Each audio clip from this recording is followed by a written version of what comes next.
ଏବଂ ମୋର ସାନ ଓ ବଡ଼ ଭାଇ ଭଉଣୀମାନେ ମୋତେ କିଛି କହିବାକୁ ଅନୁମତି ମିଳୁଥିବାରୁ ମୁଁ ନିଜକୁ ଧନ୍ୟ ମନେ କରୁଅଛି।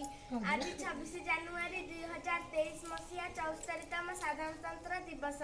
ଆମେ ପ୍ରତିବର୍ଷ ଜାନୁଆରୀ 26କୁ ସାଧାରଣତନ୍ତ୍ର ଦିବସ ବା ଗଣତନ୍ତ୍ର ଦିବସ ଭାବେ ପାଳନ କରିଆସୁଅଛୁ।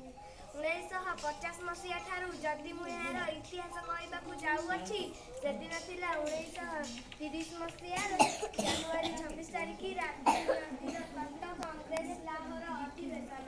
ସେଦିନ ପଣ୍ଡିତ ଜବାହରଲାଲ ନେହେରୁଙ୍କର ଭାଷଣ ମୁଗ୍ଧ କରିଥିଲା ଭାରତବାସୀଙ୍କୁ। ତାହା ଥିଲା ପୂର୍ଣ୍ଣ ସ୍ୱରାଜର ଡାକରା।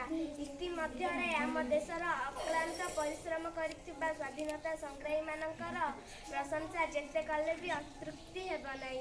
ସେଥିମଧ୍ୟରୁ ଆମ ଜାତିର ପିତା ମୋହନଦାସ କରମଚାନ୍ଦ ଗାନ୍ଧୀ, ସୁଭାଷ ଚନ୍ଦ୍ର ବୋଷ, ଲାଲ ବାହାଦୁର ଭଗତ ସିଂ, ରାଣୀ ଲକ୍ଷ୍ମୀବାଇ, ଲାଲ ବାହାଦୁର ଶାସ୍ତ୍ରୀ ଏମିତି ବହୁତ ବୀରମାନଙ୍କର ଅବଦାନ ରହିଛି ଆମ ଭାରତକୁ ସ୍ୱାଧୀନ କରିବାରେ।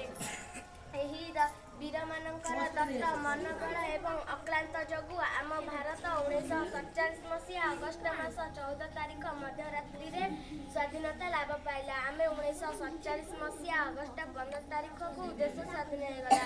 1947 ମସିହା ଅଗଷ୍ଟ 15 ତାରିଖରେ ଆମ ଦେଶ ସିନା ସ୍ୱାଧୀନ ହୋଇଗଲା, ପର୍ଯ୍ୟନ୍ତ ଆଇନ କାନୁନ ସମ୍ବିଧାନ ନଥିଲା।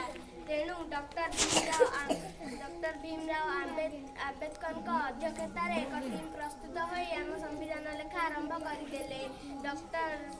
ଡକ୍ଟର ଭୀମରାଓ ଆମ୍ବେଦକରଙ୍କ ସେହି ମହାନ ଅବଦାନ ଦୀର୍ଘ 2 ବର୍ଷ 11 ମାସ 18 ଦିନ ଧରି ଲେଖା ଚାଲିଥିଲା। ଶେଷରେ 1949 ମସିହା ନଭେମ୍ବର 26 ତାରିଖରେ ଆମର ସମ୍ବିଧାନ ଲେଖା ସରିଲା।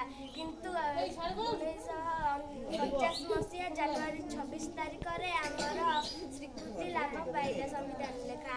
ଏତିକି କହି ମୁଁ ମୋ ବକ୍ତବ୍ୟ ଶେଷ କରୁଅଛି। ଜୟ ହିନ୍ଦ, ଜୟ ଭାରତ।